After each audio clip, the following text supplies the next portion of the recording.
Paul Newman fooled everyone. Sure, he was Hollywood royalty with those piercing blue eyes, but behind closed doors, he was living a double life that would make most action heroes jealous. This wasn't some midlife crisis. This was a full-blown addiction to speed that lasted decades. Newman didn't just buy fast cars to look cool. He actually raced them, wrecked them, and rebuilt them into champions. And wait until you hear about the car that almost got him killed at 200 miles per hour. Let's get one thing straight. Paul Newman wasn't your typical Hollywood pretty boy. While most actors were worried about their next role, Newman was worried about his next lap time. This man built a secret empire of horsepower that most people never knew existed. And today, we're pulling back the curtain on every single machine that fueled his need for speed. Number 14, 1971, Datsun 510, the humble beginning. Every legend starts somewhere, and for Paul Newman, it all began with the most unlikely hero, a little Japanese sedan that most Americans wouldn't give a second look. The Datsun 510 wasn't sexy, it wasn't powerful, and it sure as hell wasn't glamorous. But sometimes, the best stories start with the underdog. After filming Winning in 1969, Newman caught the racing bug harder than a teenager catches feelings for their first crush. He didn't run out and buy a Ferrari like every other Hollywood hotshot. Instead, he picked up this modest Datsun 510 and started hitting the track at Lime Rock Park, just a stone's throw from his Connecticut home. Now, let's talk numbers because this little beast was packing a 1.6-liter inline-4 that cranked out a whopping 97 horsepower. Yeah, you heard that right. 97 horses. Your modern Honda Civic could probably smoke this thing in a straight line. But here's the kicker. It weighed next to nothing and had independent rear suspension, which made it handle like a go-kart on steroids. Newman didn't want the media circus following him around the track, so he raced under the alias PLN, Paul Leonard Newman. Smart move, because this allowed him to build his reputation on pure skill, not star power. And build it he did. This man went on to win 7 SCCA national championships, proving that talent behind the wheel matters more than talent in front of the camera. The 510 might have been humble, but it was Newman's gateway drug to a lifelong addiction that would define him just as much as his Hollywood career. If you're loving this deep dive into Newman's hidden world, hit that subscribe button, because we've got more legendary car collections coming your way. Number 13, 1983, Porsche 935, the Le Mans legend. If the Datsun was Newman's gateway drug, then the Porsche 935 was his full-blown addiction. This is the car that almost made Paul Newman a Le Mans champion at the ripe old age of 58. Let that sink in for a minute. Most guys his age were thinking about retirement, and Newman was out there battling 20-year-olds in one of the most dangerous races on the planet. The 1983 24 Hours of Le Mans was Newman's moment of glory. He co-drove this heavily modified 935 with Ralph Stoddard and Dick Barber, and they came within a whisker of winning the whole damn thing. They finished second overall, beaten only by a factory-backed Porsche 936. Not bad for a Hollywood actor, right? This wasn't just any 935. This was a turbocharged monster packing a 3.2-liter flat six that pumped out 589 horsepower and 439 pound-feet of torque. Paired with a 4-speed manual, this beast could hit 186 miles per hour without breaking a sweat. That's the kind of speed that separates the men from the boys. And Newman proved he belonged with the best of them. The car wore the famous Hawaiian Tropic livery, and after Newman's heroic drive, it became one of the most recognizable race cars in motorsport history. This same machine later raced under Apple Computer sponsorship. Yeah, that Apple, making it the only race car the tech giant ever backed. It went on to win the 1981 24 Hours of Daytona and the 1983 12 Hours of Sebring, cementing its place in racing folklore. Number 12, Hudson Hornet, the Doc Hudson connection. Here's where Newman's story gets really interesting. Long before he voiced Doc Hudson in Pixar's Cars, Newman had a deep connection to the legendary Hudson Hornet. This wasn't just some voice acting gig for him, it was personal. The Hudson Hornet was a real NASCAR legend back in the early 1950s. With its low center of gravity and revolutionary step-down chassis design, this car dominated stock car racing like nothing before it. The original Hornet packed a 5.0-liter inline-six that produced 145 horsepower, later bumped up to 170 with a twin carburetor setup. That might not sound like much today, but back then it was serious business. Newman's portrayal of Doc Hudson was so authentic because he understood what made these cars special. He knew the feeling of being behind the wheel of a machine that could make or break your racing career. When Newman passed away in 2008, Pixar retired the Doc Hudson character out of respect, renaming the Piston Cup the Hudson Hornet Memorial Piston Cup in Cars 3. Today, tribute builds of the Hudson Hornet, styled after Doc Hudson, are some of the most sought-after classic cars in America. Navy blue paint, red wheels, and that iconic number 51. It's a rolling memorial to both the man and the machine. Number 11, 1970, Triumph TR6, the British Bruiser. Newman's garage wasn't just about American muscle and German precision. He had a soft spot for British engineering too. His 1970 Triumph TR6 was the perfect example of a car that looked as good as it performed. The TR6 was powered by a 2.5-liter inline-six that produced 104 horsepower in US spec, paired with a 4-speed manual transmission. It featured independent rear suspension and front disc brakes. Pretty advanced stuff for 1970. But Newman didn't just cruise around in this thing on weekends. In 1976, he took a retired Group 44 TR6 to Road Atlanta for an SCCA production class race. In a memorable battle with Lee Muller's TR7, Newman led most of the race before finishing second. The guy was gracious in defeat, which only made the racing community love him more. The TR6's distinctive scalloped hood and throaty exhaust note made it a favorite among enthusiasts. For Newman, it was more than just a pretty face. It was a training ground that helped sharpen the skills that would later earn him multiple SCCA championships. Number 10, 1986, Nissan 300 ZX-IMS AGTO, the championship winner. Now, we're getting into the serious hardware.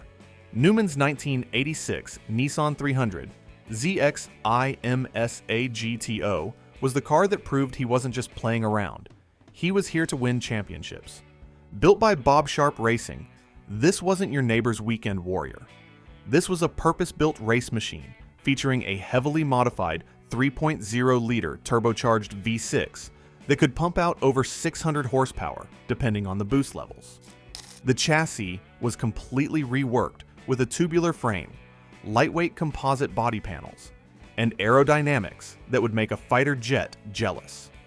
Newman piloted this beast to victory at Road Atlanta in October 1986, beating his teammate Jim Fitzgerald by just 0.6 of a second to clinch the SCCA GT1 National Championship. That was his 4th national title, proving that his success wasn't just beginner's luck. This 300ZX is now part of the Paul Newman exhibit curated by Adam Carolla, and it stands as one of the most technically advanced cars Newman ever raced. It wasn't just fast, it was a rolling testament to Newman's evolution from Hollywood actor to legitimate motorsports icon. Number 9, 1979, Nissan 280 ZX Twin Turbo Val 8, the experimental beast. If you thought the 300ZX was wild, wait until you hear about Newman's 1979 280ZX Twin Turbo V8. This thing was straight up insane, a one-off experimental machine that pushed the boundaries of what was possible. Built by Bob Sharp Racing, this was one of only 3 280ZX chassis fitted with a twin-turbocharged V8 engine. We're talking about 933 horsepower here, folks. That's nearly 1,000 horses in a car from 1979. To put that in perspective, most modern supercars would struggle to match those numbers today. The power plant was a heavily modified Chevrolet-based V8 force-fed by twin turbochargers and mated to a racing-spec transmission. The result was a machine that could deliver blistering lap times and raw, unfiltered speed that would make your grandmother pray for your soul. Newman campaigned this beast in SCCA GT1 and IMSA events, where it quickly gained a reputation for being absolutely feral. This wasn't a car you drove, it was a car you survived. And Newman, being the badass he was, tamed this mechanical monster and made it dance to his tune. Number 8. 1989. Oldsmobile Cutlass, the Sleeper. Here's where Newman showed his sense of humor. While everyone expected him to show up in exotic supercars, he rolled up to the track in what looked like your dad's grocery getter, a 1989 Oldsmobile Cutlass. Don't let the boring exterior fool you. This Cutlass was built for SCCA competition and packed some serious modifications under that mild-mannered skin. The chassis was stripped and reinforced with a full roll cage, while suspension upgrades including stiffer springs, adjustable shocks, and performance sway bars gave it razor-sharp handling. Large racing brakes provided the stopping power needed for intense competition, and lightweight racing wheels with slick tires maximized grip. Despite looking like something your insurance agent would drive, this Cutlass could hold its own against much more exotic machinery. Newman's skill behind the wheel made this unassuming sedan a legitimate threat on road courses across America. It perfectly showcased his philosophy that it's not about the car, it's about the driver. Number 7. Volvo 960 wagon with Ford V8, the ultimate sleeper. If the Cutlass was sneaky, then Newman's Volvo 960 wagon was downright diabolical. This is the stuff of sleeper car legend, a family hauler with the heart of a muscle car that could embarrass Corvettes at traffic lights. Built in the mid-1990s by Ross Converse of Converse Engineering, this unassuming wagon was powered by a 5.0-liter Ford Racing Vive 8, the same engine found in the Mustang GT.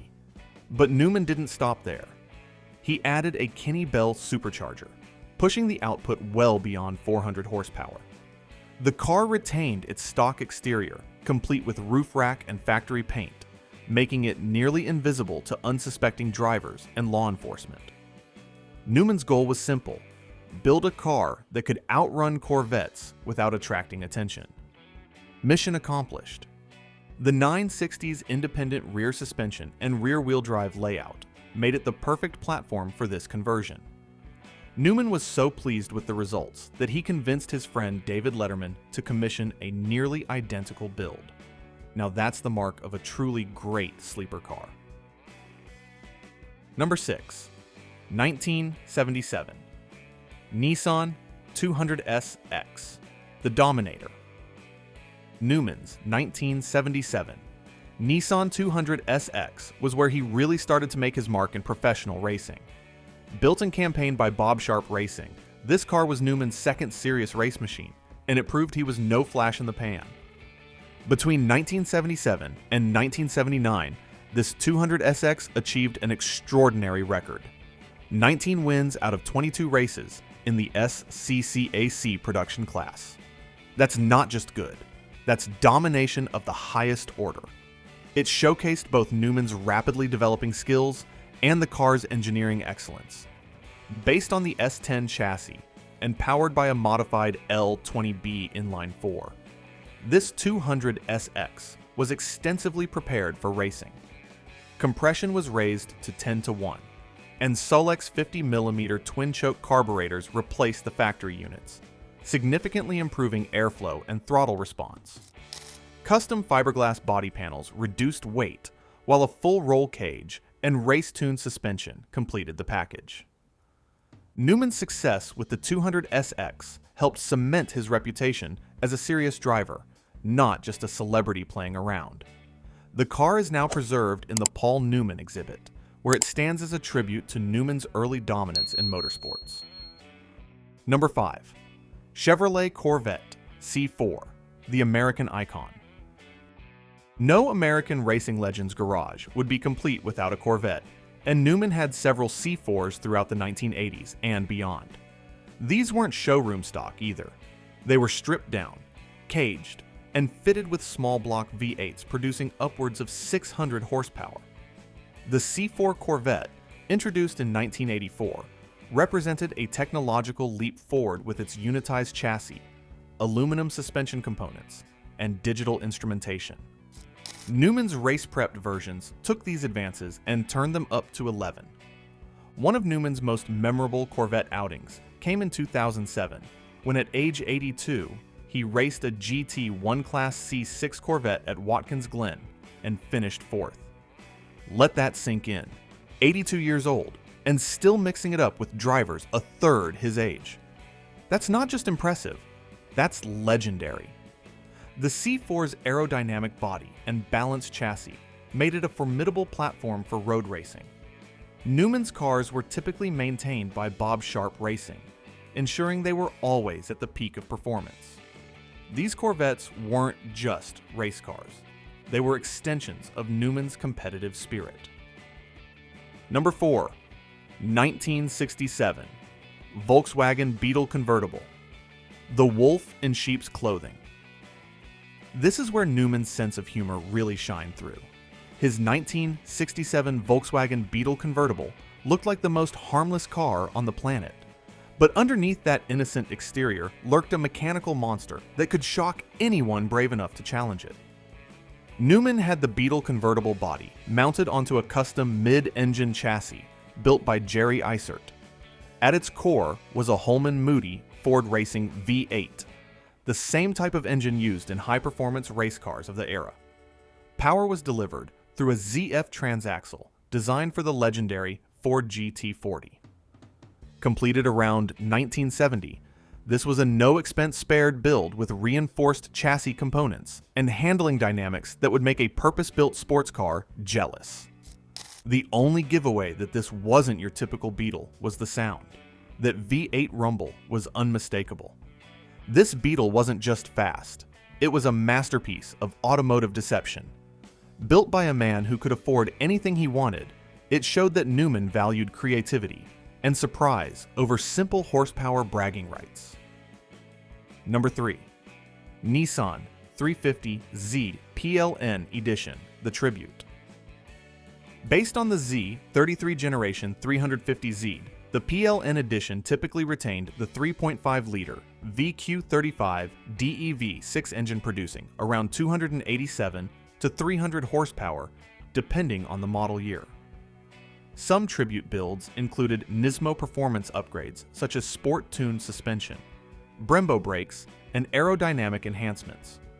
A few were finished in signature racing liveries, reminiscent of Newman's IMSA and SCCA cars, particularly the red, white, and blue schemes used by Bob Sharp Racing. While Nissan never officially released a factory PLN edition, several tribute cars were showcased at events and in private collections. These builds served as rolling memorials to Newman's dual identity as a Hollywood icon and championship-winning driver. Though rare, the PLN Edition 350Z remains a fan favorite among Z car enthusiasts, symbolizing the intersection of celebrity, craftsmanship, and grassroots racing passion. Number 2. Ferrari 308 GTS, the Hollywood Connection. The Ferrari 308 GTS represents Newman's ascent as a Hollywood icon in the late 1970s.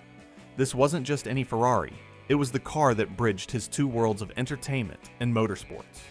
The 308 GTS, introduced in 1977, featured a removable Targa top and was powered by a 2.9-liter V8 engine, producing 255 horsepower in European spec, or 237 horsepower in US spec, paired with a 5-speed gated manual transmission. Its Pininfarina designed body, pop-up headlights, and mid-engine layout made it one of the most recognizable Ferraris of its era. Newman's connection to the 308 gained traction when a 1976 Ferrari 308 GTB surfaced in collector circles. This car, reportedly the first 308 GTB imported into the US, was featured on the cover of Road and Track, and later raced by Newman under Budweiser sponsorship. Today, this Ferrari is part of Adam Carolla's Paul Newman collection, where it's celebrated not just for its beauty, but for its role in Newman's transition from Oscar-winning actor to bona fide racing driver. It's a prancing horse with a Hollywood pedigree that perfectly captured Newman's sophisticated yet rebellious spirit. Number 1. 1987 Nissan 300Z X 2+2, the final chapter. At the top of our list is Newman's 1987 Nissan 300ZX 2+2, a purpose-built race car that marked his final competitive outing with Nissan. This wasn't just another race car. It was the culmination of decades of racing experience and technical knowledge. Developed by Bob Sharp Racing, this car was campaigned in the 1987 SCCA Trans Am Series, where Newman competed in the 11-round championship.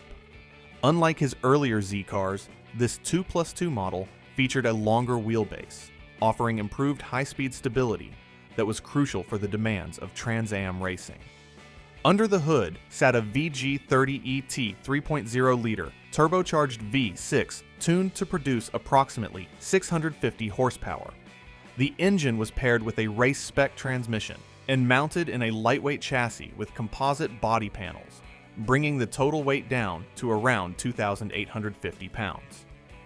That's a power-to-weight ratio that would make modern supercars jealous. Aerodynamic enhancements included a deep front air dam, wide fender flares, and a rear wing for added downforce. Every detail was focused on one thing: going fast and winning races. What made this car special wasn't just its performance, it was the fact that Newman personally owned it, a rarity among his competition vehicles. After its retirement from racing, the car was restored by Don Law Racing in Europe and later acquired by Adam Carolla, who showcased it at the 2016 Goodwood Festival of Speed. Today, the 1987 300ZX 2+2 is preserved in the Paul Newman exhibit, standing as a testament to his enduring commitment to motorsport and technical excellence. It was fast, focused, and unmistakably PLN, the perfect ending to an incredible racing career. The legacy lives on. Paul Newman's car collection wasn't just about horsepower and lap times. It was about passion, dedication, and the relentless pursuit of perfection. From that humble Datsun 510 that started it all to the fire-breathing race cars that made him a legend, every machine in his garage told a story of a man who refused to be defined by just one thing. While Hollywood remembers him for his piercing blue eyes and iconic roles, the racing world remembers him for his fearless driving and genuine love for the sport. He didn't just collect these cars as trophies. He drove them hard, raced them competitively, and earned every bit of respect he received from his fellow drivers. Newman proved that you don't have to choose between being successful in one field or another. You can be a movie star and a race car driver. You can win Oscars and championships. You can be both an entertainer and a competitor. His garage full of incredible machines stands as proof that when you follow your passion with dedication and skill, there are no limits to what you can achieve. These weren't just cars. They were the tools of a man who lived life in the fast lane, both literally and figuratively.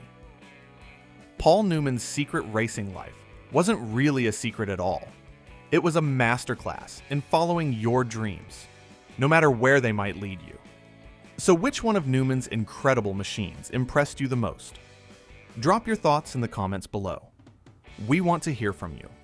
And if you enjoyed this deep dive into one of Hollywood's greatest racing legends, make sure to subscribe and hit that notification bell because we've got more amazing car collections coming your way. Trust me, you won't want to miss what's next.